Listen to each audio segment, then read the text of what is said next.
Bonjour tout le monde, Simon Brière, votre stratège de marché principal d'Argeo Canada. Donc aujourd'hui, on est le 7 février. Je vais couvrir un petit peu là, le rapport USDA qu'on va avoir demain au niveau de l'offre et de la demande. Je regarde ici, bon, ça va être février. Demain, je vais aller voir les données janvier, voir de quoi ça a l'air.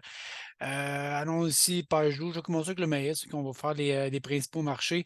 Bon, qu'est-ce que je regarde en fait? On sait qu'il n'y aura pas de modification au point de vue de la taille de la récolte, donc l'offre ne sera pas changée. Peut-être y avoir des petites révisions. Je regarde l'éthanol, peut-être un peu l'exportation à baisse, on verra. Mais règle générale, là, les inventaires de fin, à mon avis, vont rester pas mal dans ces eaux-là. Donc, on ne s'entend pas à grande différence. Et si je m'en vais voir le soya américain, page 15, habituellement, bling, bling, bling, bling. Là aussi, je ne m'attends pas à grand-chose. Les inventaires de fin aux alentours de 210, 220. L'exportation, peut-être des révisions, mais je ne pense pas. Là non plus, il n'y a pas de révision de rendement ou de superficie. La taille de la récolte va rester la même. Fait au niveau américain, là, ça devrait être relativement stable. Regardez au niveau du soya, l'exportation ici, je m'en vais là.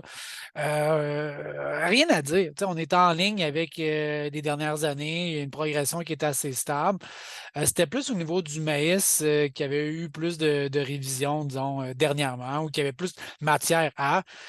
Donc, on voit ici que l'exportation tire de l'arrière. Mais il tire de l'arrière depuis octobre, novembre, décembre, janvier. Donc, il n'y a rien de nouveau.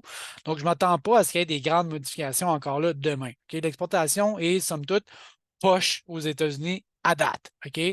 Donc, il n'y a pas grand matière à vouloir avoir des révisions pour le côté américain. Peut-être un petit peu plus intéressant, voir qu'est-ce qui se passe pour le soya niveau mondial, OK? Soybeans World. Je m'en viens ici 2022-2023.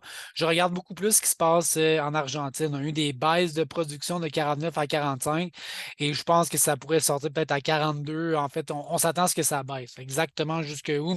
Bonne question, mais ça risque de baisser. Le Brésil devrait se maintenir. Est-ce que un peut compenser la baisse de l'autre ou les inventaires mondiaux vont baisser encore un petit peu? C'est une bonne question. Je pense qu'il y a une bonne partie de ça qui est déjà inclus dans le prix quand je regarde le prix du soya qui, depuis l'automne, augmente quand même assez clairement. OK? C'est une tendance qui, des fois, est un peu en dents de scie, mais généralement, c'est une tendance plutôt haussière.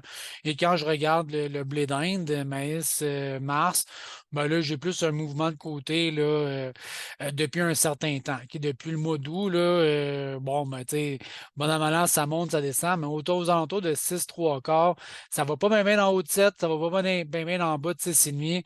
On est dans ce coin-là et je pense qu'on va voir exactement ça demain. Donc, demain midi, on va regarder la situation et je vous dis bonne fin de journée. À bientôt. Merci, bonsoir. Bonne fin de journée. Bye bye.